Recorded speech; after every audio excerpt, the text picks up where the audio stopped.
Pemirsa, surat edaran baru Direktorat Jenderal Pajak melibatkan Babinsa dan Babin Kamtibmas mengawasi kepatuhan wajib pajak tengah ramai menjadi sorotan publik. Meski pihak DJP telah memberikan klarifikasi, kebijakan ini tetap memicu polemik. Banyak pihak khawatir kehadiran simbol militer dan kepolisian justru menciptakan rasa intimidasi bagi masyarakat.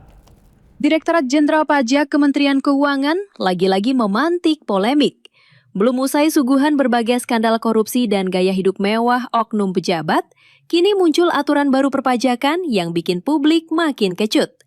Di tengah menurunnya kepercayaan publik, terbit Surat Edaran Nomor 8 Tahun 2026 pada 15 Juli lalu, di mana pemerintah resmi melibatkan aparat TNI Polri dalam pengawasan kepatuhan wajib pajak. Dalam aturan ini, disebutkan untuk mendukung fungsi pengawasan yang efektif dan terukur, petugas pajak akan turun langsung menemukan subjek maupun objek pajak baru, mendatangi tempat tinggal, lokasi usaha, hingga tempat kerja wajib pajak maupun pihak terkait lainnya. Di tahap ini, pembangunan jejari informasi di tingkat akar rumput dilakukan, termasuk melibatkan Babinsa dan Babin Kamtibmas sebagai mitra koordinasi. Sontak, langkah agresif ini memicu kontroversi di ruang publik.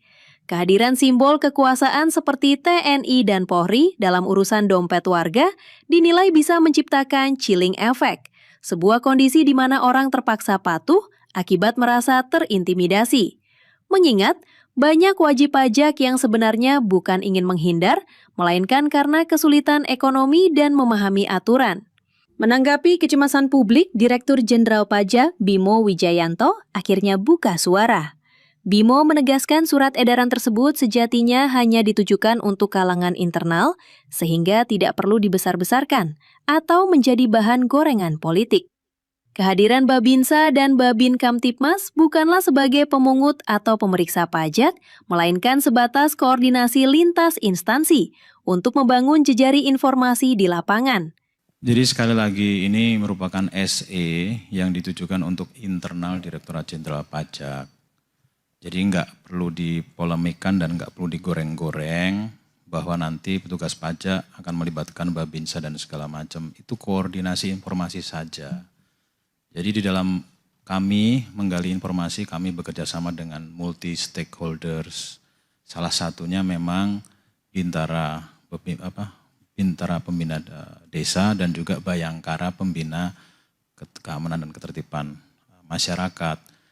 Jadi perangkat desa dan segala macam itu berkoordinasi dengan kita, bukan mereka kemudian dinarasikan merupakan pelaksana pemeriksaan maupun pemungutan pajak, sama sekali tidak. Jadi kehadiran di sana itu mendukung koordinasi bersama. Meski demikian, penjelasan administratif ini tetap memicu kekhawatiran berbagai pihak. Pimpinan Dewan Perwakilan Rakyat pun turut memberikan catatan kritis. Direktorat Jenderal Pajak diharapkan memikirkan dampak psikologis di masyarakat agar tidak ada kesan wajib pajak sedang diteror oleh institusi di luar ranah perpajakan. Terkait dengan petugas pajak yang menggandeng Babinsa, jangan sampai nanti ada kesan menakut-nakuti ya. Jadi menakut-nakuti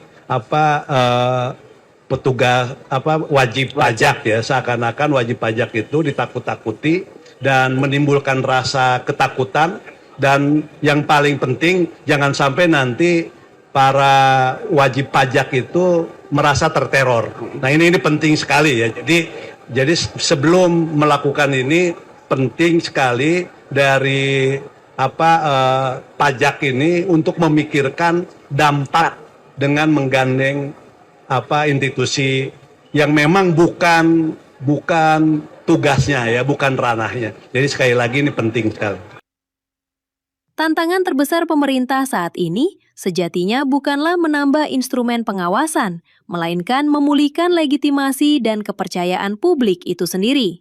Pada akhirnya, kepatuhan pajak yang sehat adalah kepatuhan sukarela yang lahir dari rasa percaya, bukan paksaan. Ketika kontrak sosial antara negara dan rakyat terjaga, rakyat tidak membutuhkan pendekatan represif. Masyarakat butuh bukti nyata bahwa uang yang disetorkan dikelola secara transparan, bersih dari praktik korupsi, dan kembali sepenuhnya dalam bentuk pelayanan publik yang maksimal. Tim Liputan Eljon Media melaporkan.